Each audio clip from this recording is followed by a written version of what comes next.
The Jawn with Uncle O and Charlie Mack starts now. It's the Jawn with Uncle O and Charlie Mack. Hey, and in the building, Charlie Mack, we have a guest with us, man. Well, you know, listen, it's a It's guest. family, man. This He's is a family. guest, but I'm saying it's brotherly. It's brotherly. Yeah. You know what I mean? He right up the street, you know what I mean? You know what I mean? This our brother, Chicago Bears, you know what I'm saying? You know what I mean? Representative, Chicago representative, Harvey, Illinois representative to the fullest. Let's be more specific. Yeah. You know what I mean? Let the be record more show. specific, you know what I mean? Yeah. By the way, I'm also an alum of the TPG gang. Toothpick gang, just so you know. Toothpick gang? Yeah. Toothpick gang. So as your brother, your stem, so I got to make sure, you know what I mean? You already laced, but I'm saying, Okay. just from you, you know, me to you, I you know what I appreciate mean? this. That's what we do, bro. You know I what I mean? appreciate this. You know, TPG. Number love. TPG, baby. You know what I mean? Come on, man, you be welcomed in, Toothpick bro. You know what I gang, mean? you know what I'm saying? There you go. Yeah. Here you go. Yeah. No, I don't do the toothpick. Well, you know what I'm listen, saying? You're not a toothpick We don't put enthusiast? wood in your mouth. Whoa. Hold on, let the record show. Whoa. You are. You don't put wood. A man don't put wood in his mouth. You wild. Hey, bro. I You know. wildin'. You gotta But relax, anyway, Uncle. You, Oh, anyway, you welcome and to Mac- the- you- welcome to the show, my you and brother. Mac go with the toothpick LaRoyce gang. Hawkins to Yeah. Philadelphia, bro. Yeah. Give it up. I appreciate Give that. it up, bro. I Give it up. appreciate Welcome, that. bro. LaRoyce Welcome, bro. Hawkins, yeah. Welcome, bro. Come on. I appreciate that. Okay. Even though you wildin', Uncle. Yeah, you Yeah, wildin'. yeah, Uncle. yeah. You No. wildin'. That was Quick. uncalled for. No, boy. no, Totally. I had to Totally. let the record show No, that, uncalled for. that Yeah, we don't I'm do glad that. you said it. I'm glad you said it because I was going to check him. You know what I mean? For sure. LaRoyce, Yes, sir. thank you so much. First and foremost, my wife is a huge fan as well of Chicago PD. I just got to get that out, and she's watching this and saying to herself, "Damn, that's my guy. I put you onto the show. How you meet him before me?" Really? Oh, Like man, that. that's love. Yeah, Really? she definitely put me onto the show. Right. I wasn't well versed in the show, but now every season I ask her, "Hey, you missed Wednesday." Yesterday I said, So how many episodes are you into?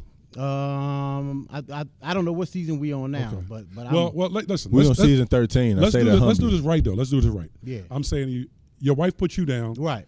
and my lady put me down. Yes, I'm saying. But again, the thoroughest one, the number one fan in the building. Yes, I'm saying the number one fan in the building, the supporter of the show that put me down with the show. Give it up for the fly CEO of She Energy, Tashin. Where Oh, Tashin Tashin. at? We're gonna bring her in. She's gonna represent. Yeah. She's Come gonna on, give represent. her a round She's of gonna applause for represent. She's gonna Tashin. represent. She's gonna represent for the females. You know what I mean? She's gonna represent for the females. You know what I mean? So we gonna go ahead and do that the right way. You know what I mean? Respectfully. you was in the Respectfully. building. I didn't even know you was in the building. Hey. Here we go. So here we go. So go ahead. Let's do this the right way, okay? The right way. Oh, man, this is love. I'm gonna ask all the LaRoyce Hawkins. She gonna ask all the Kevin Atwater. You copy that. And I see you got the memo about black leathers. Yeah, well, that's what I do. I'm black levels all day. So I love that. You got talking the mic there, We in the Tashin. Welcome pocket. to the show, but talking the Welcome microphone. to there. the No, show. get close. Pull your chair up. Thank you. Pull your chair up. Yep. Let's get up. This sounds better. Get Yep, up in yep. there. That sounds Yep. good. All right. Yeah. We here. Yeah, we here, man. All right. Okay. We here. Yeah. So even though Talk right. You got even take the though we microphone didn't off meet- the take stand. it Yep. off. Yeah, that's not to be better. Yeah. So even though we didn't meet before, we like best friends now, right? But I just want to say, so the video went viral. Like we had like. I noticed we had a moment. Yes, we had a moment. We like 598,000 views on it, right? It's people from all That's over Kevin. the states that's like, that's Kevin. Yeah, that's Kevin. That's Kevin. And it was so amazing. I want to thank you again for that because I was so I looked at it 1,000 times. Charles kept saying, looking at the video. You about looking at the video. I 100,000 kept views. looking at She's it about again. 100,000 of the views. Just so you know. I was like literally, like it was like really fast, but it was amazing. She was watching And it sitting over there. Too. Yes. She was Listen, watching it. listen, Yeah. I'm the fan that watches the reruns when y'all on break. You know what I'm saying? Nothing's on. Cool. Chicago PD. You know what I'm saying? So, with that being said, again, I want to thank you for that. Wow. So I just wanted to go into some questions. Right? Wait, are you married? No, ma'am. Okay, I No, want to say ma'am. that because the women went berserk on my page. Before okay? before we get into that, I just want to say for the record, that was a very, very special moment for me too. Oh, Really? that's good. Because you got to understand how my day was. I had a big day that day. My son had a football game. On top of some other things with family, I think I gave back some. Did like a clothing drive, and then I also had a show that night. Down the street from the Wind Trust. Yes. Which and in the middle of the day, I get a call from Charlie Mack. And I didn't even know Charlie Mack had my number, Uncle O. Oh, man. Yeah. So- It was one of those. He one of those mysterious people that he just got everybody's number he need. You know, hey, man. And so the last thing I expected was a call from Charlie Mack. And when we set up this play, hoping that it would work out. Methodically. It was pretty methodical, and we Yes. set up the play. We hoped it would work out. I never man. forget pulling up Yeah. to the restaurant, and I didn't even get time to really dap people up. Charlie Mack was like, "Go get in that truck. Go get in that truck." I'm a producer, man. I'm And a producer. he put me in the white SUV. I didn't even ask no questions, Uncle O. I just got in and sat down. I damn near put on my seatbelt, and I In didn't the really know back what seat, was about to right? happen. Right? And next thing I know, Wow, the moment. the moment. That's what life is about, man. Create moments, man. Yeah. And to be honest, it was beyond amazing for me. And I've had many moments in my life, but again, and I told you, for life, man. For life, bro. As a little homie, it meant a lot to Right, bro. pull up and come through for an OG. No, man, listen, man. You know what I mean? And guess what? And we one been of them locked people- in. It ain't Yeah. often people do things for me, so when they do, I'm forever indebted. So like I told you, I'm not words. Yeah. You know what I mean, we've had a couple conversations already. I think you have an extremely promising career. I think that the limit is only the limit that you put on it. You know what I mean, yourself. But dude, I'm saying again, whatever I can do. Once again, I agree. Yeah. I feel like amazing about you and your career. I Thank just you, do, bro. Thank you. You know what I mean? Thank you. And let's, I know we get into a lot of the Chicago PD stuff, but let's not forget he's a poet. No. I'm saying no. We're gonna handle the LaRoyce Hawkins. Tasha ain't gonna handle all the Right. Atwater questions. Okay, well, We're good gonna enough. do- This is a very unique interview. Okay. Talk to me, Okay. Tashane. I'm interested. All right. So I'm very interested. So my first question for you is, what has it been playing Kevin Atwater taught you about yourself over the years? I think one of the things that has really taught that being Kevin Atwater has taught me is that LaRoyce Hawkins is enough. LaRoyce Hawkins is enough, and it's interesting. I learned that through an intimate conversation that I had with Sarge, and it was a script recently. And sometimes we read the scripts as actors, and we bump on lines or beats, and certain moments don't make sense to us. And it's very important that that you're in a collaborative pocket. You know what I mean? And I'm grateful that Chicago PD has always been extremely collaborative, and I've been able to learn so much through the conversations they let us have. And so I'm having a conversation with Sarge about some things that I'm bumping on, and without getting into the dark details, what he explained to me was if you bumping on something, it's probably because you have that issue on the inside. Internally. So figure out what that is. Yeah, deal with that. Right. Deal with that. Deal with that. And once you deal with that, it allow you to embrace whatever you don't like on the page. Right. And it was within those things, just within that work that I was like, LaRoyce Hawkins is enough. Sometimes I think we force other textures or nuances into the story that it's not necessary. And I have a big imagination, and so sometimes it's hard for me to let my imagination go around the writer's words. Right. But I already have everything I need. Gotcha. You know what I'm saying? My instrument is already in the pocket. You know what I mean? And I don't have to do that much more than be myself. Be LaRoyce Hawkins and everything else will flow. Yeah. So let me answer this question. So Donnie Brasco is one of my favorite movies, right? Johnny Depp, of course, played a mobster, but of course he was an FBI agent.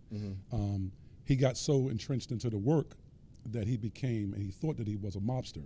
For you playing, this detective, cop, I'm saying, is that like in terms of, because some people like Denzel Washington, when he was doing, I want to say when he was doing Malcolm X, is like he was in character, he couldn't shake character. Will, when he did 6 Degrees Separation, he couldn't shake character after the production was over. You've been doing this for 13 years. How is it that are you able to disconnect with it? I'm saying, because again, I know for a fact you ain't no cop. You super thorough, so you ain't no cop. Right. Or do you really believe that, that you're undercover popo? Sometimes I do. Really? Sometimes I find myself doing things that Atwater that is just very Atwater like even with my loved ones, close friends and family. Wow. I listen to them, and the way I take notes, I find myself building cases. Wow. I can see find how you myself do building cases on my family sometimes, individually too. And Somebody jacked me some years ago. I'm gonna find out who it was. And I let everybody slide. I let everybody live. I don't go in right away. But you already know. But I You and find your myself Columbo. I find myself building a case in my mind Right. for everybody around me. And it's like I'm just waiting on shoes to drop. It's a for numbers certain game. people. Everything's a numbers It's a game. numbers game. You think you could, like Shaq became the honorary sheriff. You think you could do something like that, become an honorary police officer, or has Chicago given you that already? To be honest with you, I do get. It's a couple dope compliments. Yeah. I want to know what they are. And it's a dope compliment when a Chicago police officer pulls up to you, recognizes you from the show, Wow. and literally offers you partnership. Like, yo, you can, if you want to ride along. That's You on the blue good. line. They You feel know what I'm good. saying? Because you know what I mean. You do a Because good some people do that. Have you accepted? I have not. I haven't done a ride along since I got the role. And once upon a time, I could do a ride along and kind of like explore undercover by, and not get recognized Yeah, enough for the. You know what I'm saying? Yeah, I that's can't like do it back now. in the day, yeah. They gonna be getting but arrested. once- Like, wait a minute, that's Kevin Atwater. You know what I mean? Yeah, But right, and they gonna know the jig is up. yeah. But then another powerful compliment is from brothers who have been incarcerated and did some time in the penitentiary, and they say that they watched the show on the inside, and they relate and respect the character. And this is why I love Kevin so much, because when I say that you really are so real in this character as a black man, right? You're a cop, we know that, but you also, are there for both sides. You're not letting it slide like this is a black man, but he have to be proven guilty. I don't care. At this time, he wasn't doing this, so he's innocent. You know what I mean? Right. And you play it with so much eviction, like it's just amazing. So Thank you. I mean, conviction. Conviction. You ain't gonna put him Sorry, out. not, 'cause I'll Yeah, eviction. I will get in trouble if I say one. I'm sorry. No, you good. You That's good. right. You good. You're So nervous. Go ahead. That's Kevin. my That's next. Kevin. It's Yeah, that's that's Kevin. Kevin. though. It's So Kevin. she gonna Y'all be know how I am. nerves gonna be a little bit. And Kevin also owns real estate, Okay, yeah. so eviction can make sense. That's true. Well, hey, there you go. Like so, You know what I'm saying? that's the poet in them too. Go ahead. Go ahead. Make it make sense. Yeah, Yes, I sir. mean, So my next question, right? Atwater has grown so much in the show. What's been your favorite era of him to portray? Like, can I say mine's first? Yes. Mine's is when you just had to you always took care of your brother and sister in the show. But when you just had to put your foot down and just really be, because they were getting older. And you had to put it down like, I ain't trying to hear that. We ain't do that. I did all of this so you can do this, and this is what you need to do. And that just was an amazing part for me, because you actually grew as well. Yeah. So what was yours? Yeah, for me, as a storyteller, as a man, the most crucial era of Chicago PD for me was coming out of season 7, going into season 8, and the pandemic had just hit us. And I'll never forget, we closed season 7 early, right? I think we had 2 more episodes to shoot. The pandemic smacked us, and we had to make adjustments. And it was divine timing, because there was an episode that we had shot that wasn't supposed to be the finale, that involved Atwater being in the middle of the street, and remember all the cops was like pulling up on him. Love that episode. And he in the middle of the street saying, he right here, I'm right here. I So that wasn't supposed to be the finale. It wasn't. It was great. It was a great finale. But it ended up being the finale because, and I say this humbly, it was the last best episode we had based on the adjustments we had to make. So it ends up being a finale, and it was divine timing and perfectly placed because the social injustice would erupt eventually right. throughout the pandemic. Right. And it was hard to say if cop shows were even, you know what I'm saying, and cop shows were an endangered species for During that time. Yeah. And everything was getting canceled, and the powers that be were a little worried. And I think, the team and by the team I mean, you know, Dick Wolf and his powerful people. They did what they had to do to respond to what was going on in real life. And so that placed Atwater at the front line as a storyteller. Right. Yep. To really have to, you know, just dig into the race piece for a minute. How much did they rely on you for that during the writing process? Well, Or did they? They rely on me to tell the truth. You know, they rely on me to do my job, right? And naturally, they're gonna write what they write, and by the time it gets to me, it's in a pocket where now it's my interpretation. You know what I'm saying? Right. It's me doing my best with the words, but Chicago PD is the type of show where we tell the truth first. It's not a right answer. It's not a wrong answer. It's the real answer. Right. And so by the time we found the real, we ended up coming up with a series of episodes that dealt with the race topic that I think the world could respect Yes. and understand. And I never forget, because I knew it was about to happen. I called Eric LaSalle, who at the time was our Director? He was director? he was the director producer. And I called Eric LaSalle, and I was like, boss, you're the only person I ever called boss. I said, boss, I'm ready. I know what's going on in the world, and I know that it's going to be up to me to be on the front line for what's going to feel like a revolution. Right. Yeah. You know what I'm saying? And I told him, you know, whatever he needed from me or however he wanted to move, I would be in the pocket and I'll be ready. And Eric LaSalle took his time on the phone. You just put me on too, because I didn't know He took Eric his time on the LaSalle's. phone. Oh, you didn't know that? No, he just put me on. And I this is didn't what he know. told me. He said, if you know it's a revolution on the way, how can I know that you're not going to sleep through it? Wow. Let the record show. At the time, there were some adjustments I had to make within my habits of how I showed up to work and how I was really like embracing direction, you know, and information. Before Eric LaSalle had pulled up, I think it's safe to say that I was picking up bad habits. You know what I'm saying? Whether it was from the people that I was around or whether it was from the leadership that didn't know how to correct. But it was, I thank God for that black man and his correction by the time he got a hold to me. Because he could have easily What said it's season over. was this? This was season 6 when he pulled up. Got you. But it was season 8 when all of this, you know what I'm saying? So you had And- 8 years. my You had 8 favorite years season. of bad habits, essentially. Yeah, I was growing into them. You know what I'm saying? Right, yeah. They weren't, they were, I was pulling up, I was showing up Right. naturally. You know what I mean? But I wasn't going down the best direction. Wow. That's all. I think Eric LaSalle saw it was just small things too. It wasn't anything glaring per se. Tweak a few things. That's all. Just tweak a few things. What was one thing? Because it could be a young man out there in the same direction. One thing was honestly my time management.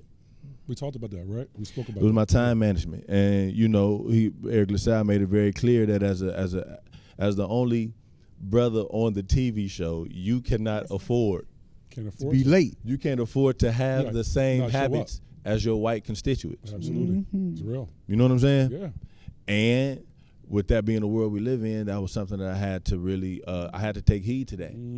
And naturally, and you have to understand there was white leadership prior to him, and it's just me, white leadership, and a bunch of white constituents. That's it. Wow.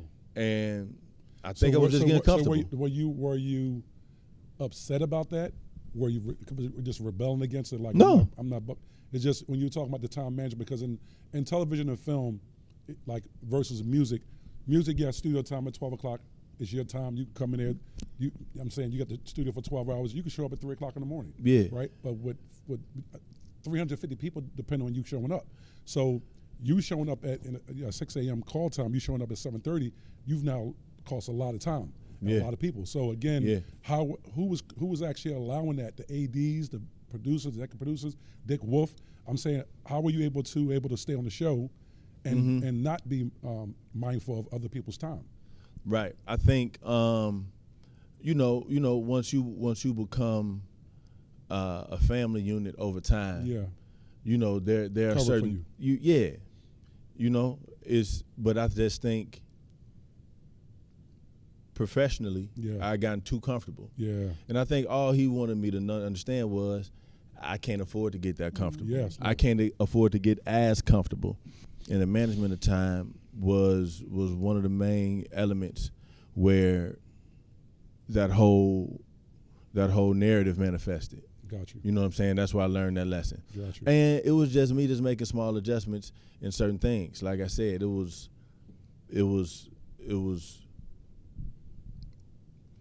saying, forget it, I just got a uniform all week. I'm gonna wear the same thing to set every day. Wow. I'm gonna just wear the same thing to set every day. You know what I mean? So would you And take the wardrobe home with you and just put it back on, or no, sometimes. Really? But then you know what I also did? I had to put that white van in the contract. Wow. So now y'all, you know, Wow. it was easy to be on time when they pick you up. Absolutely, absolutely. And Absolutely. it's hard to be on time when your license suspended. Well, there you are. And, that part. And you got to get somebody to drive you to work. So you didn't get that privilege. You didn't get that privilege of Not at first, Right. but you got to understand, Charlie Mack, when I first got on the show, I got booked right off the block. I lived Right. in Harvey. Wow. I didn't have a car when I got booked. What's the population of Harvey? Population of Harvey is about 15,000. 15,000. Okay, so everybody know Roughly. Yeah. Everybody know everybody. Yeah. Literally. So in terms of essentially, it's LaRoyce, Harvey, Illinois at this point. I wouldn't say all that. But I will say that Harvey's extremely proud. Right. And if it wasn't for the city of Harvey, I'm not sure if I would have the real references that I have to be able to come off as authentically Authentic. Right. as I do.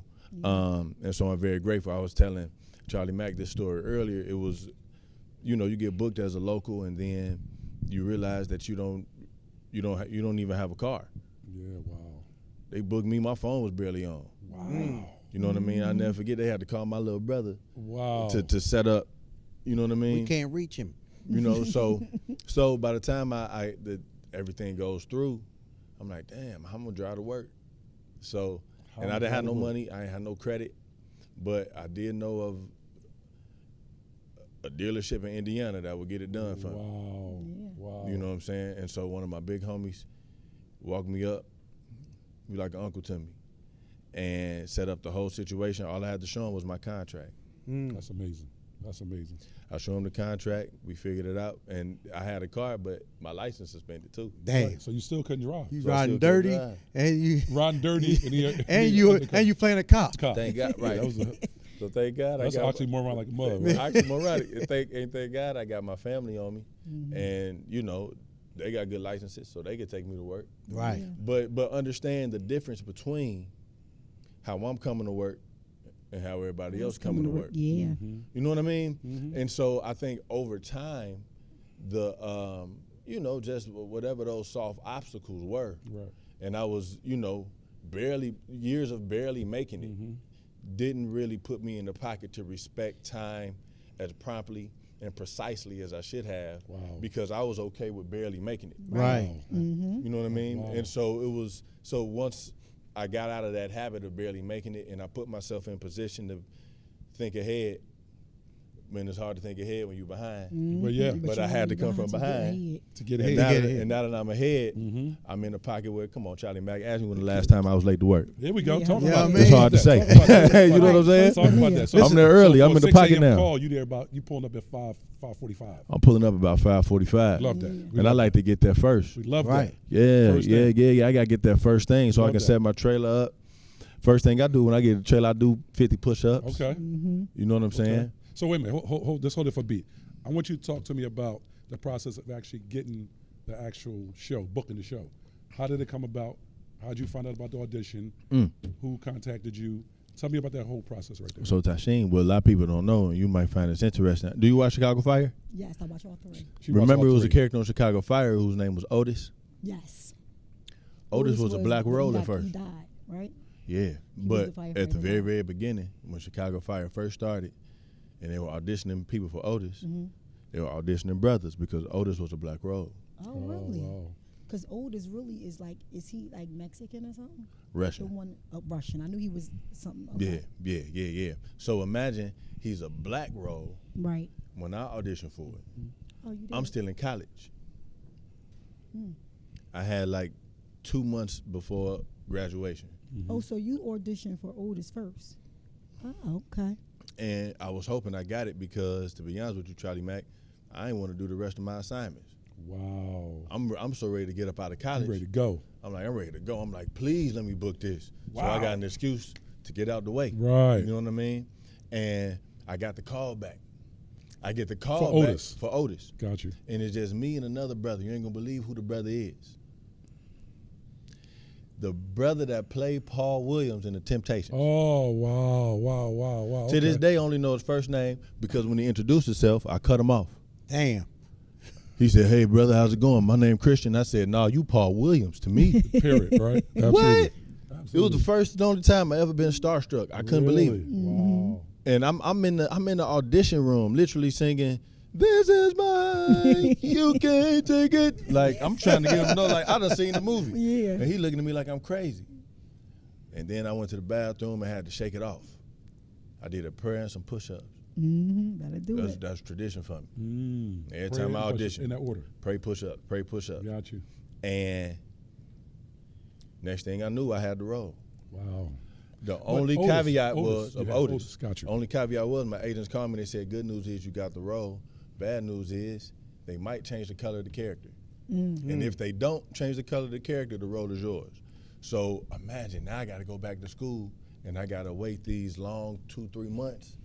I got to finish my assignments That you didn't want to finish. that I didn't want to finish, but I'm just, playing the waiting game to see if they're Absolutely. going to change the color of this character.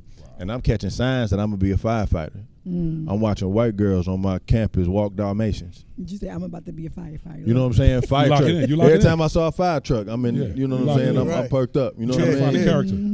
I'm like, oh yeah, man, this is it. You know what I'm saying? Fire hoses are exploding in front of me. I'm like, yeah, this is about to go down. Right. And then my agents called me one day and it was like, yeah, they're gonna let you go. They went a different color. I said, well, what color they go? So I could be, You know what I'm saying? Probably And it was, and they told me they went the Russian route. Wow. But he got killed off, so Right. you know what I mean. Right. So that. everything worked out. Everything But worked that was the process. That was the initial process. Okay, so yeah, finish that part. The initial process was that audition, and eventually, How much longer? it was. Chicago PD come. By then, I had graduated. I had done my first professional play. I think I was in the world for at least a year, Wow. understudying at the Goodman. Okay. Okay. When I got the opportunity to audition for So you Chicago studied theater PD. as well. Yes. Got you. But go ahead. Yeah. Go ahead, complete. That was Yeah, yeah. first, right? Yeah, theater was first. Yeah. Stand up is my first love. Okay. Then I found poetry. I had my own band for a while, and I discovered acting when I went to college. Okay. And I did my first play, which was an August Wilson piece. And then that's when I was like, okay, I like this acting thing. And it became the bread and butter, Got you. which is why, the other things kind of took a back seat, Got you. so to speak. Got you. But yeah, it was, I think they remembered me from the Chicago Fire audition. Mm-hmm. By the time Chicago PD pulled up, and the role I auditioned for actually felt like Halstead. Really? The role felt like Halstead when I auditioned for it. Really? And they were like, you didn't get that role, but they gave you another role. And the role might be on the spinoff. Okay. And I was like, okay, that's good. And his name was Keith at the time. Keith Atwater. Wow. And I was like, wow. I don't know if I'm funny looking enough to play a Keith. So you say all Keith's shout out to my cousin Keith. Keith, I had to you be- I was was a funny like, looking motherfucker, Keith. I ain't never seen the Keith. You know what I'm saying? Right. Keith. That wasn't funny looking. A handsome Well, Keith. my You cousin- never seen a handsome Keith? And I ain't saying I'm the handsomest, Okay. but I'm like, I don't know if I'm Hey, funny sweat. looking Hey, enough. Hey, sweat. Don't worry about that. You know. what I No, mean? my cousin's real funny looking dude. Yeah, Keith, I'm saying, Keith, you's yeah. a funny looking dude, Yeah. Keith. Well, yeah. Keith Washington. Yeah. Keith Sweat. You know. Yeah. I don't know. Man. I don't know. Kevin Atwater fits. Absolutely. Oh, hold on a second though. You were in the Temptations? No. Oh, He was the watching hell? What's wrong with you? Get back. No, in but there. No, Temptations because one of my I favorite lost me. I movies. heard that a while ago. No, I he thought. said the brother that played him. The brother He that auditioned played for Paul Otis Williams. as well. Oh, also okay, auditioned gotcha, for Otis, gotcha, yes. gotcha. Okay. So wait, I have another question, right? So just to back it up a little bit, because season 8 was my favorite season. I feel like that was actually, see, I don't want to say like your breakout season because you were good. I watched you from the beginning, Fatwater, right? And then you slim it down. Shots fired. Because I noticed they say that, right? So how much bigger were you? I'm talking about weight-wise. In terms of calm down, okay? Calm your nerves, okay? Calm your nerves, okay? No, I think when I got on the show, I might have been about, you know what I'm saying, a little north of 260. And what are you weighing now? Now I'm between 235, 240. Okay. But it just wasn't. You just the way it sat on you. Shaped now. Yeah. You know, you just shaped it up, toned it up. It looked nice. You know, it looked camera right. You know what I'm saying? Right, so right, right. right. Difference. No, because you understand, I used to watch myself the first couple seasons. Yeah. And I was like, man, I think I could look better than that. Right. You know, but you gotta understand, I got booked off the block. Right. Where ain't no Whole Foods in the hood where I was from. So it took me a minute, but by the time I moved downtown, and I was able to kind of change my eating habits, make some adjustments, get some gym memberships. And then you don't know you're doing bad till you start doing good. The check clears. Get a trainer, you know what I'm saying? You know what I'm saying? You know what I mean? But so how did the producers feel about that? Because you were changing the characters. But I'm saying, were they? Of course, they were in agreement with it, because of course you're playing a role now. Right. But did you have to talk to them about that before you actually shedded the weight? No. That was mostly my thoughts that I was responding to. Got you. And just doing my best to be a little bit better every season. Right. That's always been my goal. Just be a little bit better as an actor, to be better as an instrument. Got you. And a better vessel every season. Because now the seasons was changing and you were getting more into your detective, so you gotta run. You know what I mean? See, they got me running so now. You running a lot now. You know what I mean? So season 8 was my favorite season. How important you think that season was? Like that for you to play that was a real important season. That was a very, very important season. It taught me so much. It taught me so much on and off the set. There was we don't talk about this that often, but there was like every role of black leadership in the One Chicago universe banded together at that time. And I never forget being a little homie on these Zoom calls, taking notes, listening to Michael T. Williamson, S.E. Patha Murkison, listening to Eric LaSalle, listening to Carl Seaton, listening to Eamon Walker. You know what I mean? All these OGs in the game that were unpacking the logistics of how we will improve the show and help the show respond in a way, that would be acceptable and appropriate. Right. And I watched generals in the industry, lead. So there was that was a very, very important moment for me to just see the leadership of these great black excellent actors that have been in the game for years. So who were your examples that you were actually watching? Like I was saying, I was watching Michael T. Williams. Gotcha. Right. Michael T is an actor's actor. He's an actor's actor. Jeffrey Wright, actor's actor. You know what I mean? There's a few of them. And I'm just listening to them most of the time. Right. And taking the notes and then letting them know what they said last week by the next time we get back on the phone. You know what I mean? Gotcha. But I was able to really watch how to be a leader. And when in time of need, especially. Gotcha. Also learn how to play my role and stay in my lane. Right. You know what I mean? And so it was like, okay, I'm able to pick up what everybody's putting down. I know how to lead when need be. I know how to fall back when I'm not needed. You know what I'm saying? All of those moments. And so that's why season 8 for me, it really taught me the intangibles. You know what I mean? It was like qualities outside of just acting that really grew me. That was a really good season. I remember my dad calling me like, "Did you cut it on our boy? You should have seen them." You did. That was amazing. That season is really, really good. And it was so good. It was one of those seasons where you want to watch it again, but you wait because it's already in your head so much. So for me, because I'm a rerun person. Yeah, I was going to say that you really ready to watch. You ready for the rerun? I watch the reruns. She literally, I come in and she's watching all three shows, like literally the whole time. Nothing else is on. So I usually fall asleep and he come in, "You still woke?" "Yeah, because I'm watching all 3. I have to stay up." Like I'm thinking she knocked my out. Brain right. Just, it won't make me go to We got a sleep. crossover coming up for you. I definitely know. Now, it's funny because I got to tell my wife the same thing. I'm like, yo, Listen. you got to go to sleep. Yes. You got to get up at 6 a.m. Exactly. It's already 2 a.m. Right. What are you doing? Go to sleep. Yeah, but how's that feel though? Like honestly, I'm talking about like it ain't many shows that have those loyal, just diehard. like fans in that way. Of course, I was a part of a show, Empire, and we had the first 3 seasons. It was like that, but then it kind of faded off. It seems like y'all gained a momentum and more of a loyal, unwavered fan base. Man, it feels good to me. I know it Let the record show, Charlie Mack. I be feeling like I played for the '96 Bulls. Yeah, You know what I mean? Wow. No, it's like that because the city becomes proud of something, and you become a part of the fabric of what the city is proud of. Yes. And so when it comes to television broadcast and what the city of Chicago has to offer, One Chicago is probably what you pulling up to the production potluck with. Right. You know what I'm saying? Right. As far as like what represents your city. And yeah. So when the show is on, like when we're in season and you can catch it on TV, man, it ain't a liquor store or a bodega I can't walk in where they're just like, man, just take it. You know what I mean? That's amazing. Yeah, I'm sure. And that's cool, but let the record show in the summer. If it's not on, if it ain't been on for a while, they act like they don't know what's going on. Really? Right. How soon they we just forget? like- I call How it soon we convenient forget. amnesia. So, That's what I call it. I'm gonna just say one story and then I'll be done, and they can go on and talk about LaRoyce Hawkins, the perfect, amazing LaRoyce Hawkins. But I just want to say this one thing. So me and Charlie went to see Alicia Keys play. What's the name of it again? Hell's Kitchen. Hell's Kitchen. So of course, we went in the back and met everybody, and it was one of the guys that was playing. And I kept looking at him. I kept saying, he looks so familiar. So Charles was like, I don't know, maybe. I'm like, nah, I know him. So I walked over to him. I'm meeting everybody. So I'm like, you look familiar. You played in something. What did you play? He's like, you probably don't know the things I played. I said, try me. He was like, Chicago PD. So he was the guy where you was undercover, right? And he had a brother. And his brother was the young boy that was playing football or whatever. But playing basketball. he got killed in the church. Yeah.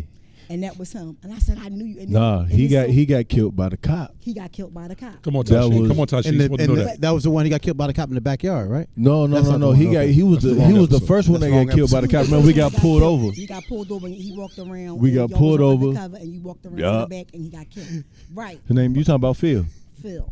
So That's my this dog. is how I'm a big fan, because I'm noticing people That's crazy. They play roles. that they're playing roles on show. Cause that's how much I watch it, honestly. Especially when it's geared to you. That's it. So you're my favorite. Hold the mic Absolutely up. my Hold the favorite. mic. You're my absolutely favorite. Then Trudy. Then Kim. Ooh, you see that last episode? Yes, I did. Trudy got busy, didn't Trudy she? ain't playing. She put Wait, a which bucket. one? Which one is Kim? Kim is Kim the one is you the- be with all His the part. That partners. was his Yeah, I partner, love yeah. her, yo. Yeah, Y'all she's had the dope, yeah. greatest chemistry too. Did you ever think about doing did y'all ever talk about doing a spinoff like you Kim and Adam? Man, we consider ourselves OGs, and we think Yeah. we could do whatever's necessary. You know what I Y'all- mean? y'all- Like y'all- at this y'all point, chemistry together is we amazing. so baked in as You got the well. mod squad. You got the mod squad. Yeah, Huh? yeah. All right, well, but thank you for that I'ma though. Go. So so you told me you had another question because you're another fan of Force. I think is it Force? Oh, right. It's the last thing. So Force. Right. I was kind of upset. Now, They got I him like outta Force. here, yo. I like Force, right? But I was upset because Kevin ain't going for that. See what I'm saying? But that was JoJo.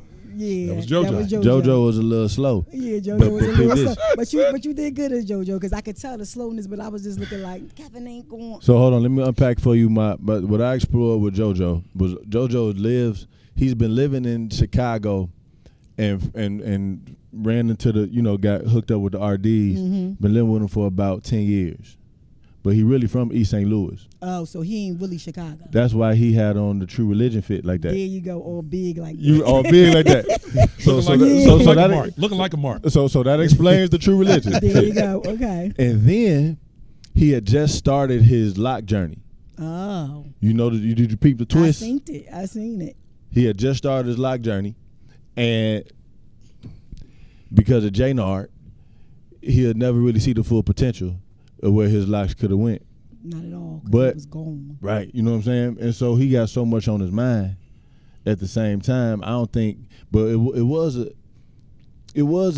something I wanted to try that I think would have made that moment make more sense. But at the same time, that's not my universe. Yeah. Right. I just went over there and just did my But best. guess what? You blessed them with your appearance and it was amazing because it was so interesting just to see you in Thank another you. light like that. It So was that fun to good. work with my homie Chris Lofton. Okay. He's like a brother to me. He played Jay Nard. Yeah, Jay.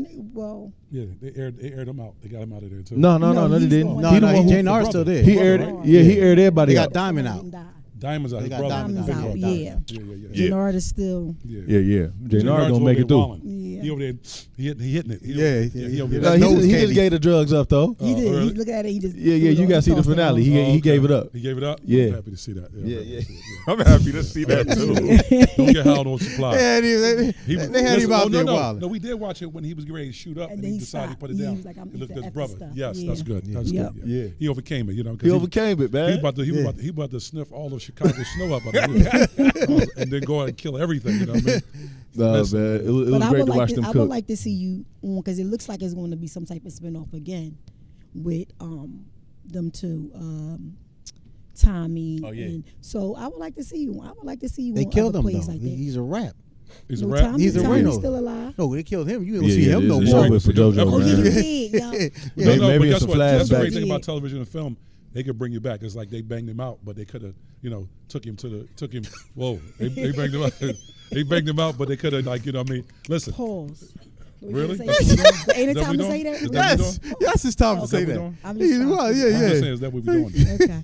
But Yes. is that what we doing? Are we Yeah. doing- I thought you said you didn't like it. I don't. Okay, so why would you say it? But you out of pocket. Uncle O.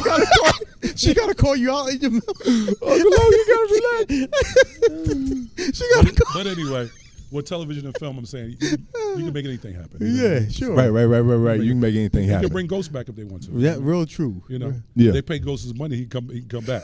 You know what I mean? You struggling over there. You struggling. It's all okay. It's okay. Hey, all listen, good. man. Let's talk about. I'm talking about the outside, ventures that you have in terms of poetry. Mm-hmm. So you said you did stand up. You were a comic as well. Yeah, that's where I started, Wow. in the church. That's In the interesting. church. Hold on, Yep. comedian in church. You was telling Jesus jokes. Well, Yeah. You take clean jokes. Yeah. You know what I mean? Yeah. That was my hustle. So that was was my your first entry hustle. into the business. I'm talking entertainment was comedy. Yes, sir. Now, who would you look at? Who's your Mount Rushmore as far as comics? My Mount Rushmore comics. I got to go Eddie Murphy, Okay. Martin Lawrence, Okay. Dave Chappelle, Okay. That's good. and this is just personal because this is who I modeled my style Okay, after okay. initially. Okay. Jamie Foxx. Okay. That's good. Okay. I started in the church. I was in the choir. Okay. So do And- you play? I don't play, Okay. You but write? I do write, and I was all county tenor section. Oh wow. You know Wait, what I'm saying? but so how do you get a pastor to let you go do jokes in the church? What was that like? Tell that story. How you got? I got to be honest with you. I didn't start off doing jokes in my own church. Okay. I started off doing jokes at clean comedy sets that have congregations connected to them.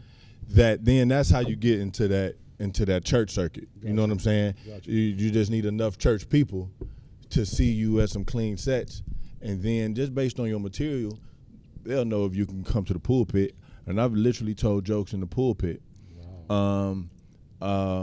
For congregations that have loved it. That's really how me and Chris Lofton got close. Oh, okay. Because his mom lived in LaGrange, Georgia at the time. And I want to say about 2 years in a row, I would come down and perform for the pastor's anniversary. And just tell these jokes that I would write in church. But the thing was, my mama wanted to come to all my gigs. So everything I did had to be clean. Right. But you were Right. already there though, essentially doing clean jokes, right? You were Yeah, because I'm a kid, so I don't really, I How old were don't. you? I was 16 when I started. 16. Okay. Yeah, I was. You and Eddie probably around the same age, right? Eddie was 15, you 16, around the same Mhm, age when you mhm. started. Wow. Well, by the time he was 15, he was colder out than of most Beast. people. Yeah, he was a beast. Yeah, I wasn't that cold. So what would you compare yourself? I'm saying, you said your style was much like Jamie. I'm saying, were you? Yeah. At what point did you feel like It was kind of like Jamie and Steve Harvey. I would perform in my prom suit because I I wanted to be would like to clean. see that. I perform in my prom suit. You were in a prom suit every performance. But my first couple years, Wow. I was in that same prom suit every performance. Wait, you Under- got any footage of that? I'm sure it lives somewhere. yeah, somewhere. You got to think about it. You 38 right now, right?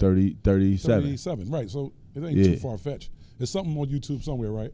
What you? It's not on YouTube. It would probably have to be it would have to be a tape that somebody recorded. VHS. Okay. Yeah. VHS. Yeah, Wow. yeah. Because I remember they were recording them then, and I remember seeing a copy of it. Okay. Man, those were the days. You had a strong 15 minutes, 20 minutes, 30 minutes. What you have in terms of your set? Back then? Yeah. What you? I was focused on you know what? My first gig, and it was funny how I got this gig. I had to be a little dishonest, Charlie Mack. I was doing a play that a substitute teacher had wrote. I was something like a class clown. So she wrote this play. I don't get that from you though. From me specifically. Don't give me that. Like Yeah, class clown. but I wasn't the class clown that got in trouble for being funny. Got you. I was the class clown that had the timing. Got you. Well, That kind of kept me in the pocket. About, right? Timing. Right. So she was like, I'm going to write this role for you. Mind you, Tyler Perry at the time had just dropped all the bootleg plays. Got you. So that's saturating the hood at this point. So all the hood theaters wrote characters that were grandmas that could be played by men. Right. First and only time I ever put the dress on. You put the dress on already. You already did it. No, let the record show. Let the record show. It was so innocent though. Right, gotcha. It was only because I'm a little homie that just wanted to cook. You know what I mean? I wasn't thinking about it like that. I was just thinking about it like, man, I had the opportunity to perform, Right. and entertain, Right. And if it wasn't for me taking that opportunity, and I did my best, I'll never forget after one of the shows, this lady walks up to me, and she was like, "Oh my God, you were the funniest part." You were the funniest part. I just love how you did everything you was doing. You had me dying. She was like, "Do you do stand up?" Hysterical. And I was like, Hysterical. "Yes, ma'am." I lied right there. Wow. And she was like, "Oh my, I'm so thank God you do because." She had a list. Say it again. She said, "Thank God you do because." She was like, I am a scout for, what's the Gospel Awards? The Stellar Awards. Stellar Awards. She was like, I work for the Stellars, and we are just looking for hosts and for people to, for talent. Looking for talent. You're so silly.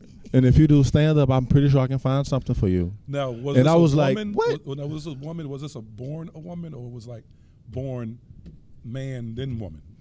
It Well, seemed like with the lisp. I apologize for Yeah. That's just, Yeah. I got a deep voice. Got you. Yeah. Got you. Okay, got you. But she was definitely a woman, trust me. Definitely a woman. Okay, got you. Yes. Much older. She gonna be watching this like, oh, I don't like how he played me. I'm so sorry that I mean to make you sound like a man a little bit. Do I sound like that for real? No, so to make a long story longer, she couldn't get me in the Stellars, Got you. but she was like, yo, I found this military base in Washington, D.C. called Fort Myers. Oh, wow. And the military troops are coming to town. Would you mind performing for them? Wow. For $1,000. Hey. It was my first gig. Yeah, $1,000. give me the $1,000. I said, yeah. Hell yeah. So then I just had, at that point, I had 2 months to figure something out. Got you. You know what I'm saying? Got you. And that's where I think I developed like my first 15 to 20. Got you. Because I was hosting, but I also had to come up with these antics and textures to kind of like get me through. And after that worked out, the rest is history. The funniest ones to me, comedians to me, are the ones that are really, really funny, like the Dave Chappelle's, and the one that's bomb. What if any time did you ever bomb? And how'd you handle it? First time I performed in front of a all-white crowd, I bombed. You gotta understand, I wasn't really writing my jokes. Got you. I was writing them kind of, but I was also depending on the energy and the flow. Got you. You know, and I think early that's where I got good at just picking up the energy of the crowd. You know what I'm saying? Being able to do crowd work that can kind of take you from point A to point B. Got you. But if you got a crowd that ain't giving you much, You got to be pretty bad to not make white people laugh. No, but it was an energy thing. Yeah, it's that, and it's like a different. We have a different sense of sensibility. You know what I'm saying? When we see funny, they don't see it that way. Yeah, but white people, they just don't. It's bland. Right, and so for that particular material I was doing at the time, they weren't picking up what I was putting down. Right, exactly. Right. Right. It wasn't cutting through. I just learned this yesterday. You know, I did the brunch so funny with Touré. Oh, you did it. And Touré is a OG. Yeah. Every time I'm around him, you know, you can learn anything. One of the coders in the game, in my humble opinion. And he said something as he didn't even know that he was teaching me, but I was just listening to him, and it's about what can cut through. Right. And if you can't cut through and you don't actually reach them, then you're gonna have a eat that. You're gonna think it up. That. Yeah, you know what I mean? Yeah. So that's what happened. How'd you handle getting? How'd you handle that? It was hard. Right. It was hard. Definitely felt like giving up. Wow. That could have been my last time, but I'm just not built like that. Gotcha. I was like, okay, I got to start writing this stuff down. You know what I'm saying? And give myself. I didn't write in moments to fall on if I fail. Gotcha. You know what I mean? Shout out to Torre, because Torre does something that I love. Who's Torre? Torre. Torre. Shout out to Torre. Torre. Same thing. Yeah. No, it's not the same thing. Yes, Torre. Anyway, Torre. Torre. He always gets online, and then he'll post when he bombs. He'll say, "Oh, last night's show was bad. I stunk it up." Wow. And he posts those videos on his social media for people to see. That he's not, because he wants to humanize people. He's really, really talented. So. Yeah, I love how he humanizes himself and the comics to say that no, we're not always perfect. We bomb too, and I love that about it. Yeah. So I didn't know if you did something like that's why I'm making that. Oh yeah. I haven't bombed since. Okay. You heard that. Let the record show. Yeah, no, that adjustment was made. So at what point did you pivot out of the comedy to going over? What was the next kind of phase of your career? What was the next thing that you did after that? Poetry, yeah. Right. Yeah. Progression? It always kind of came hand in hand to me. Like, I've always been the type that just pulled up to the set, and whatever was needed, I was able to provide. Utility man. You know, and so if you needed a deep thought, I got a couple pieces in the pocket. If you want to laugh, I got a couple jokes on me. If you need some songs or some type of rhythm, I got some cuts that I pretty much own. So you sing too?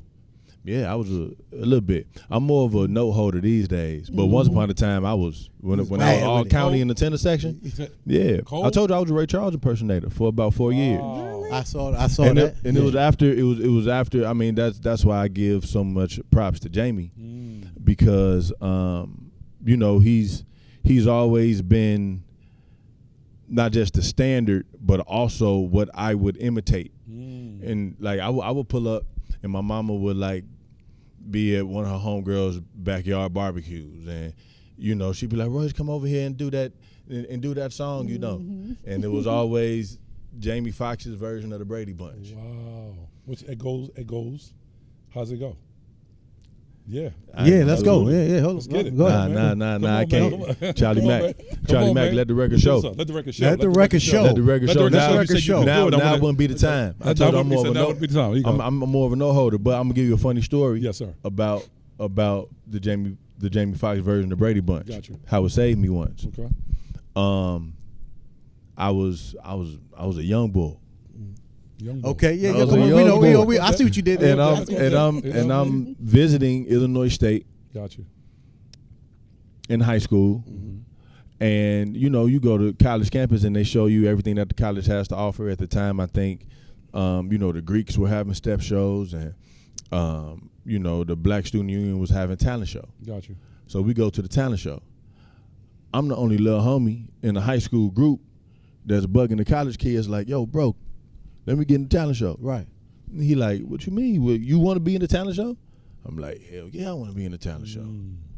Because I'm looking at the room, and I was a headhunter back then. I'm looking at the room. I'm feeling the energy. I'm like, "What? This damn packed? I need to go up. Yeah. I just need to feel it. You know what I mean?" Whoa. Hey. Whoa. Hey, this here segment is being brought to you by Paul State Insurance, because I need to feel it. It's wild. Yeah. I need to. So that's wild. Yeah, go ahead. Wild. Well, guess what? I'm saying, because you're an honorary brother, we're gonna give you about $500,000 deductible that you go ahead tap in. Because okay, for sure. Listen. Okay. I appreciate that. Finish. Okay. Go ahead, finish. So make a long story longer. They put me up. Yes.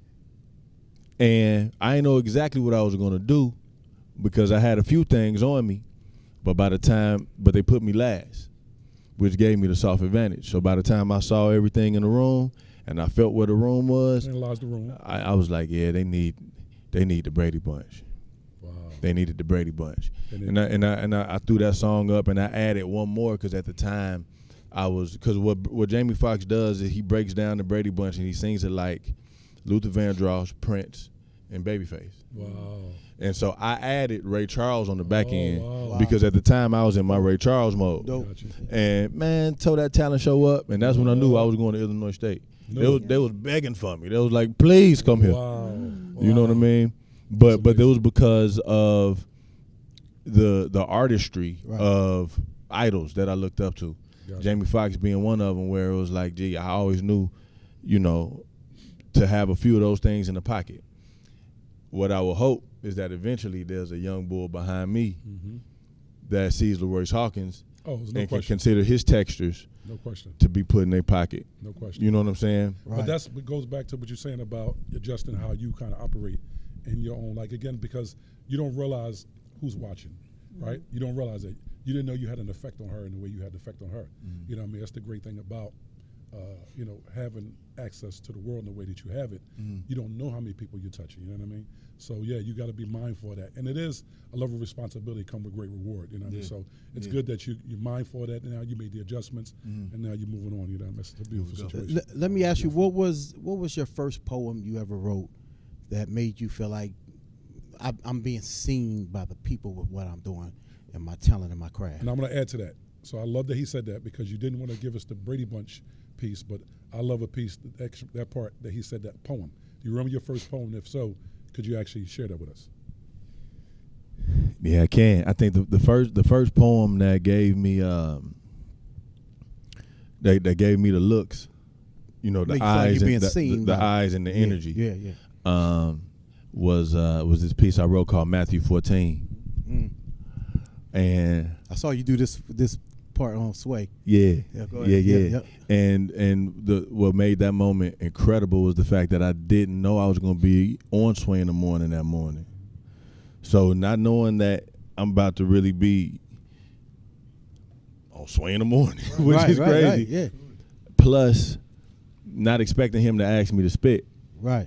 And I remember in my mind playing with a couple options, but I've always been spirit-led, and the spirit was like, nah, I'll give him that one. Right.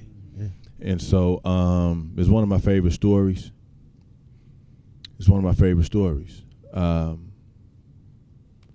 Peter picked a fight with Jesus on a boat full of honeys and some wavy niggas. Luke told him he was tripping. He didn't want to listen. Peter didn't pay attention on a different rhythm. He said, good Lord, if it's really you, let me do it too. Jesus said, nigga, I'm the truth and the wave and the light. We can walk on water, but don't take me out your sight. And Peter thought he heard him right. Didn't even grab his coat. He just jumped up off the boat. When he landed on his boots, Peter finally had his proof. Keep your eyes on the prize. That's all Peter had to do, but he was zooted. Then when Matthew had mushrooms in the bathroom, told Peter he didn't want no part of it. Now he's on the water and the winds got him wobbling. All the fears in his mind arrived at the perfect time, and the thunder from the storm threw Peter off his form. He was afraid, beginning to sink, drowning in nightmares and fear of his dreams, but he cried for the Lord to save his soul from the sea, and Jesus caught him right before he hit the bottom. Threw Peter on the ship, asked him why he ever doubted him. Have a little faith in your friend. I told you I had you, dog, but you never locked in. I'm the one you depend on in the deep end. But to your defense, that was pretty lit. So next time you're on the wave, listen to the spirit and respect the water. Matthew 14. Nah, this is dope, man. Come on, round of applause for that, man. I got to put the microphone down. Round of applause. No, that means a lot, Uncle O. Yeah.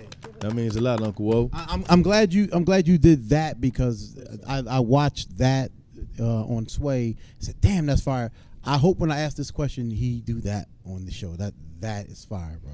Oh man, that means a lot. I've been learning a lot about that piece, and what as a storyteller, I'm trying to find ways to do both. That was my next question. I'm trying to find ways to do both. So if you come to a show and I do Matthew 14 full body, the full body version of it is the story that comes before. Okay. And the story that comes before unpacks the moments that happened before Jesus walked on water with Peter. What a lot of people forget, if you read the whole thing, Jesus had just fed the 5,000. Right.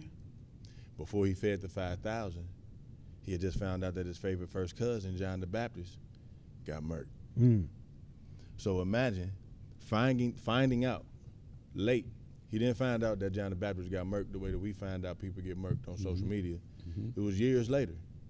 So years later, he gets this late news about his late cousin, and his 5,000 hangry individuals need nourishment in his face. Hungry, want food.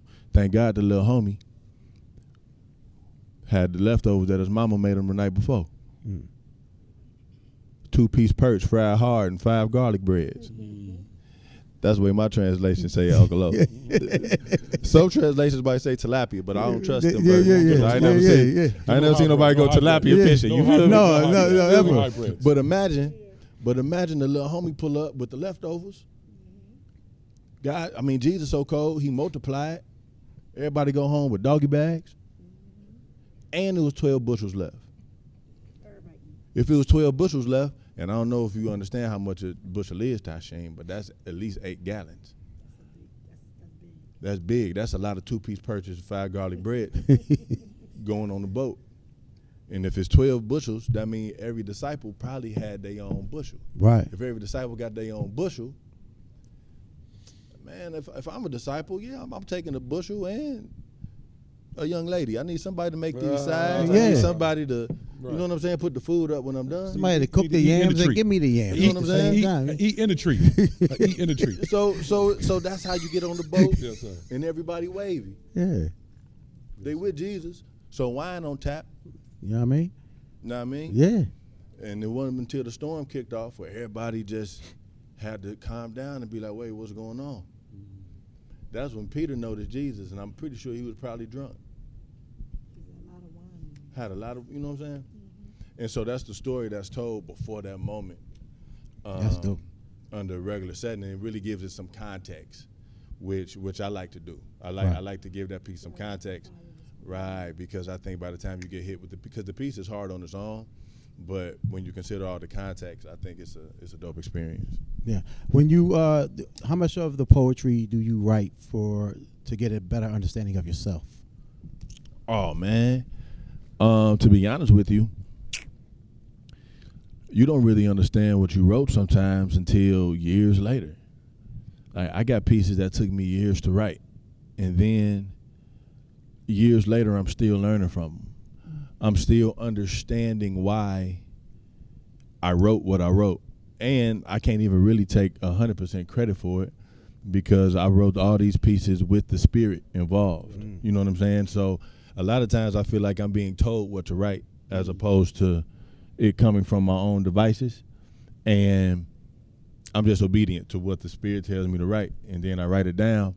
And it ends up being, hard, but at the same time, I don't always get it until later. I got a piece that I wrote when I was in college. That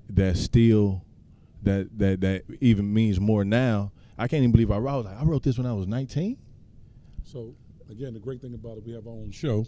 So you said you can't believe it. Let's hear it. It's our platform. Let's hear it, bro. That's how you feel? Let's hear it. That's man. how. Come on. You know what I'm saying? Let's hear it, man. Give us the jewels, man. Let's go. You gave Swave some jewels. You know, I'm gonna give. Exclusive. It's exclusive. Yeah, this is exclusive. Let's Jawn. get it. Yeah. This is my first signature piece. That you couldn't believe you wrote. I couldn't believe I wrote it. I'm asking you a question, Charlie Mack, but it's rhetorical. If love was a woman and hate was a man, I wonder if they'll find each other attractive. Really. If both love and hate just walked into a bar, would they attract each other? Pay the cover charge, notice each other from afar, and just attack each other, despite the fact that opposites attract each other. I wonder if it would be like at first sight. And love came to hate's crib by the end of the night, and together they drank a whole bottle of Moscato, because that's love's favorite. So now love's a little tipsy. Soon her dress hits the floor, but hate says, wait, I've never made love before. So love stares at hate deep in the eyes and replies, baby, without you, there is no me. You do more than just make me, so stop hating and create me. I wonder if day is the mother of night, and the sun rises when the moon is tucked in tight, and the stars light the skies and harmonize sweet lullabies. But night cries because he wants to play with the fireflies. So Mother Day reads night this bedtime story about the little engine that could, because that's his favorite. And as she reads each word, letter by letter, night calms down, slowly feels better and better, until his eyes become far too heavy to hold. So finally they close, and night seems to be asleep. So Mother Day just enjoys this brief moment of relief. Puts behind her the long hours she clocked in for the week, tries to sneak out, turn off the light, but all of a sudden night reopens his eyes, realizes that his day has just gone by. So then he cries, Mama, could you please just stay with me? Because I'm scared of the dark. And Mother Day stares at night in the eyes and sighs and says, son, go to sleep and be a good night. There is no such thing as darkness, only the absence of light. Sleep tight. I wonder if pleasure and pain are like fraternal twin sister and brother. You know, because you can't really find one without feeling the other. Right. And I wonder if their mother is greed, and when she gave birth, pain came first, but about 3 minutes later, pleasure followed. And both babies cried and cried until their cries reached a certain level of intensity that it became damn near impossible to tell the difference between the two. So growing up, pleasure wore red and pain wore blue, so that when greed got confused, she could tell who was who. So together they grew, and everything that pleasure did, pain was right around the corner. And everywhere that pleasure went, pain had to join it. Till one day, for whatever reason, pleasure was in a real bad mood. So pain came through and gave her a Reese's peanut butter cup, because that's her favorite. And she smiled. And they shared them together. See, since the pain was so good, it made pleasure feel better. But I wonder if good is the root of all evil. Because if God was here first, then who gave evil birth? I mean, maybe all evil things really make good sense. Perhaps God created evil just to prove that he exists. And I wonder if it was God's plan to make life this miracle mosaic of antithesis, and if he intentionally made grief the interval between two moments of joy. I wonder if it was God's plan to make peace the interlude between two wars, and if he purposely placed a thorn on every rose on earth so that only the most diligent picker will avoid the pricks and gather the flowers. See, I bet it's no coincidence that every bee has a sting, yet cleverness consists in gathering the honey nevertheless. And I wonder why he always torments us by always placing the truth within a lie. Why a brother can't win for losing, why what goes up must come down, why you can't taste victory until you eat defeat. But see, it's not important to me why weeping must endure for a night, as long as I know that there's joy coming in the morning. And I don't care why whenever it rains, it pours, as long as I know that there's a rainbow on its way. So I want to know why creation only destroys as it grows on, and why everything wrong feels so damn right. But I guess that's what makes death so easy, because it's a hard-ass life. Man, round of applause. Man, round of applause. Man. That's love. That was good. Thank you. What does poetry do for you that acting can't? It for me, it's the more I'm learning about the crafts, like poetry is like the jazz of language. You know? Yeah, it feels like that to me when I'm hearing it, the rhythm that you're like telling it in. Yeah, and so it gives me that opportunity to really cook with words that are mine, and I'm able to play with them in ways that is extremely personal and intimate. You know what I'm saying? And with acting, because the words aren't always ours, I think there's just a little bit of a disconnect. You know what I'm saying? Where it's like the storyteller isn't.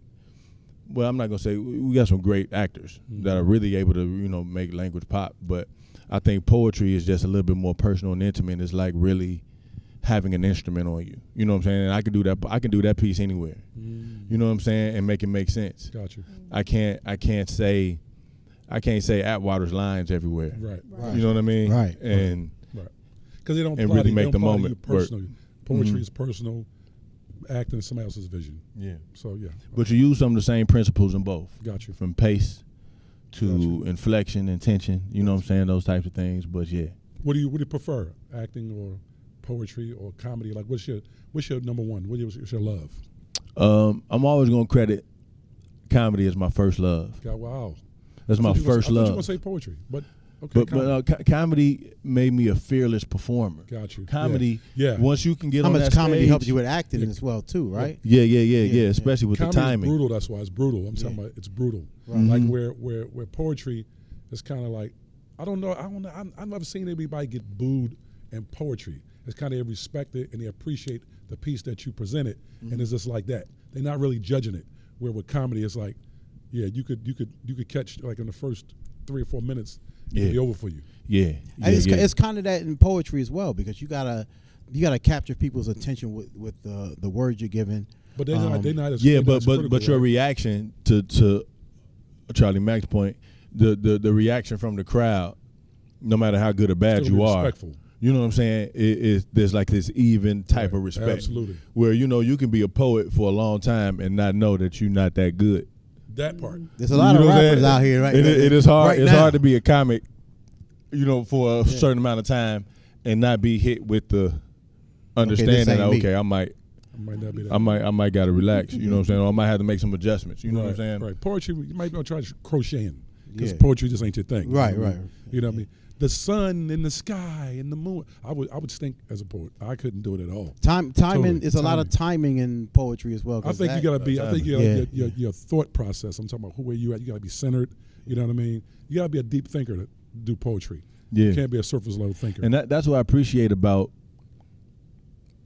comedy and poetry, is because it's really just perspectives. It's like, okay, you think differently as a poet, and everything is deep to you. Mm-hmm. I can be in a conversation with you, Charlie Mack, and you can say something that you threw away. Right. But to me, it was deeper than the ocean. Piece. And I was like, oh, damn, I need to write that down. Right. No, and you then just said deeper than the ocean. Deeper than the ocean. And then then there's a comic brain where you could be having the same conversation. Absolutely. And it's something that you can hear that's like, gee, that was hilarious. Did you just not hear that? Right, you know what I mean? And so I actually appreciate that about both parts of my brain. Mm-hmm. And it's hard to say which one is on the most sometimes. It just really depends on the bag. Gotcha. But I've been doing my best to make sure that they don't compete with each other, and that they make it make sense. But acting is where everything can really manifest itself. Right. Acting is where the nuances from all the different crafts in the bag can really show up. Right. Which is why I appreciate characters that are complex, characters that allow me to be able to tap into all of my senses, so to speak. And I'm like, okay, we can have some fun with this role. You know what I mean? Is there a role you want to play that you haven't played? I was about to say that. That was my question. To me, I've already played the best role I've ever played, and a lot of people didn't get to see it. But my first play out of college, I played this character named Ace of Spades in this play called Hoodoo Love, written by Katori Hall, who is also the creator of P-Valley. Once upon a time, before she started creating television shows, she was a playwright, strictly. Okay. And I've always been a fan of her work because she writes some of the most complicated black characters, and this particular character, it was a period piece, so it took place in the 30s. I was a blues singer from Memphis that was trying to make a hit record in Chicago. So I was like always on and off the train, you know what I'm saying, trying to just catch that wave and catching that vibe. I picked up the harmonica a little bit with that character, which I still play to this day. I'm more of an amateur, but I'm retired as a blues singer, and I'm going to be Ace of Spades again. And I feel I'm going to go out the same way I came in. So I'm giving myself time with the harmonica. In a few years, I'm going to be a lot better than I am today. Wow. But I got it on me. Got you. Oh, you keep it with you. I keep it with me just in case. You and Dougie fresh. Dougie do the harmonica. For real? Oh, that's dope. I ain't know that. He probably carried away at the harmonica. Oh, he did? Dougie get busy with the harmonica. He got it from Stevie Wonder. I can only imagine. He got it from Stevie Wonder. I just got a new harmonica, and I got the same joint that Stevie Wonder uses. Yeah. Because when harmonicas come in different keys. Oh, okay. Usually, so Okay. you carry. So it's different levels. There's different levels. It's hard to travel with them too, because they look like magazines. Oh. And so every time I go through TSA, they got a I'm like, "Damn, those are the monikers." Okay. Wow. Okay. So speaking of, and I meant to ask you this early in the show, in terms of seeds. You were speaking about man and woman. Do you have any children? And if you do have children, I'm saying boy and girl. I have four girls, 2 boys. What do you have?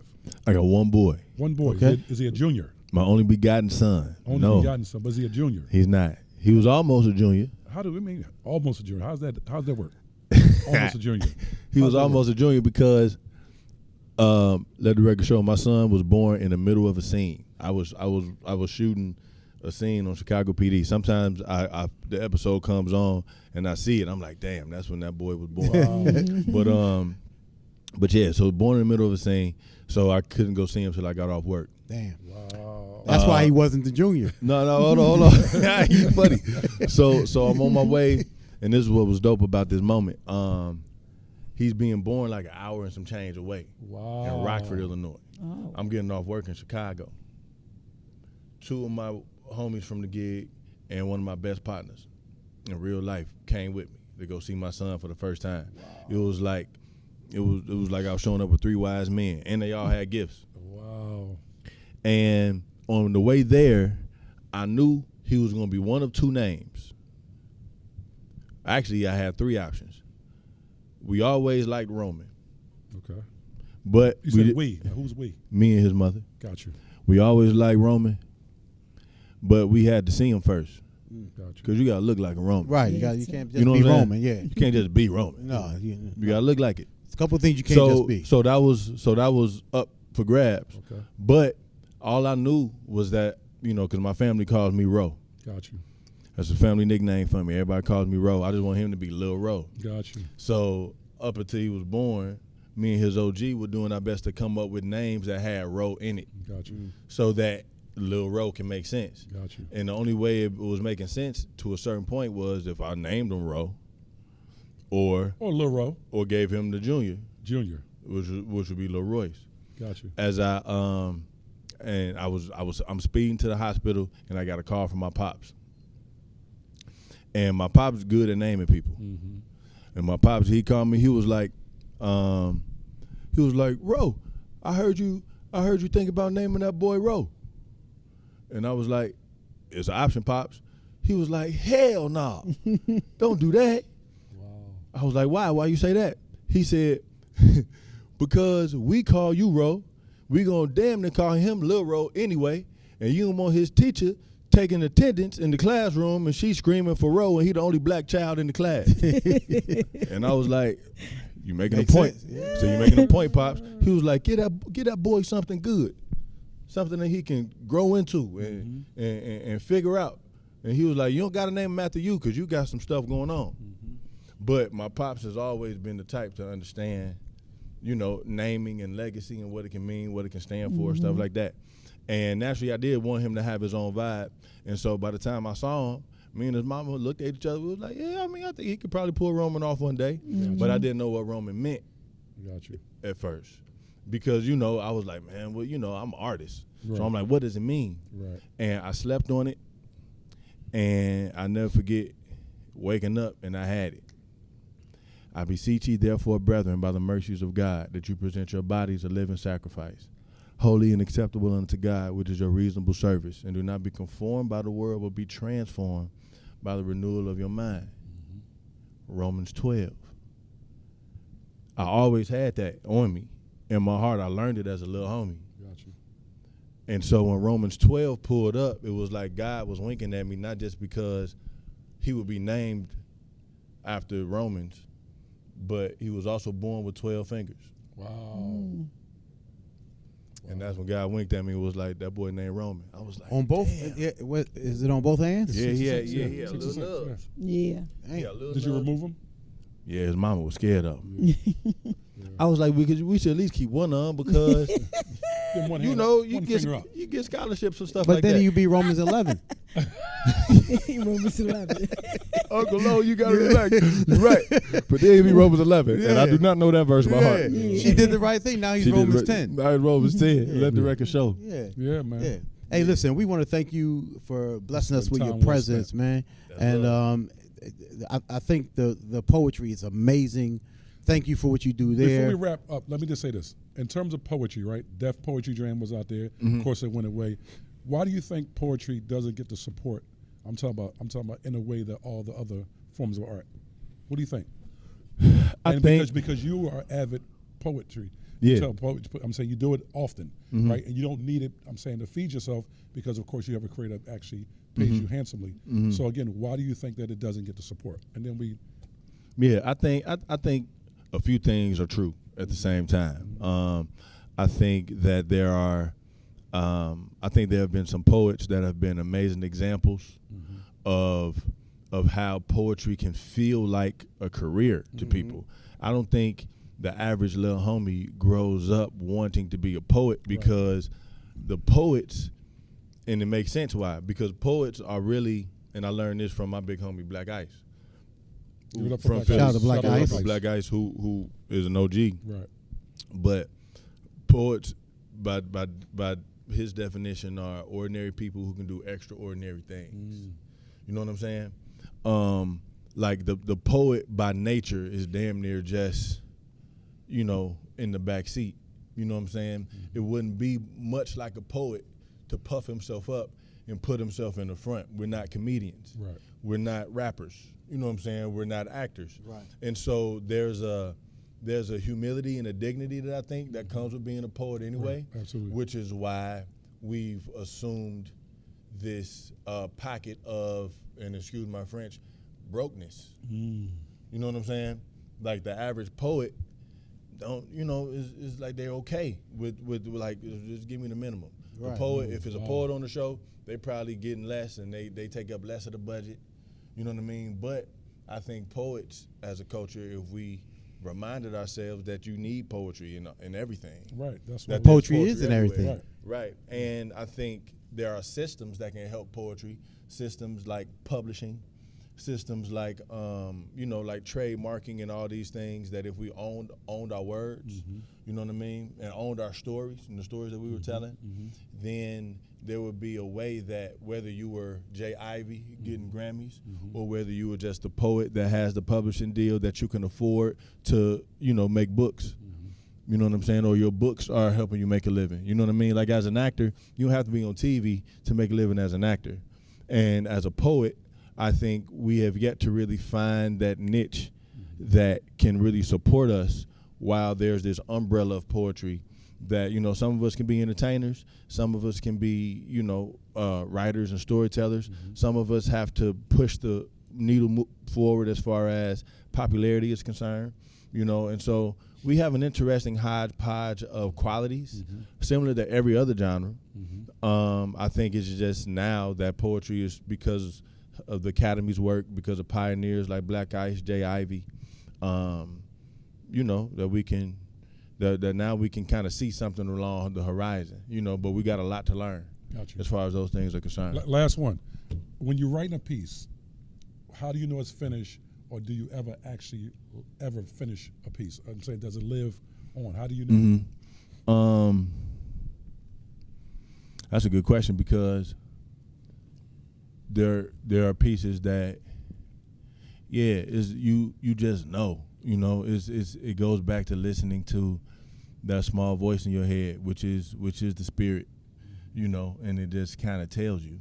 It completes itself. It completes itself, and I've tried to overwrite some pieces before, and you can tell it's done if it doesn't work. Got you. Got you. It completes itself. Got you. Hey man, we want to Appreciate thank you, you. bro. Yeah, yes sir. Appreciate you so much. I know your time is valuable, and we appreciate you giving us your time. Absolutely. We respect that wholeheartedly. Thank you, OGs. I told myself this year, this year, most of my conversation was going to be with OGs only. I appreciate that. And for me to kick it off with you all like this. Yes, sir. And this being my first conversation of 2026. Hey, listen, I think real we did a good job conversation with with real people. Right here. You know what I mean? Platform. And thank you to all the people who tune in on YouTube. Give it Thank up you for to the yourselves. people that are here. Yes. We have guests in the building. Thank you. We're gonna do some pictures and then Yesha call Hall it a for day. allowing us to Thank you, do our Yesha live, Hall. you know what Thank I mean? you, Jab. Thank you the entire team here. Jeb, thank y'all, man. Y'all, Yeah, man. Jab set this up and got us looking crazy nice here, man. I appreciate you, him and Just. Thank y'all so much. It feels very, very warm here. You know what I mean? Yes. That's the thing I love. I thought it'd be fitting for you. You know what I mean? This setting right here. This ain't normally our home. It's our first time shooting here today. Oh yeah. Yes, sir. Yeah. This felt great. Yes, Yeah. Sir. I appreciate the opportunity. Yes, sir. Yes, sir. Hey, this is Jawn, Uncle O. And Charlie Mack. Interviews, music, and more on The Jawn with Uncle O and Charlie Mack.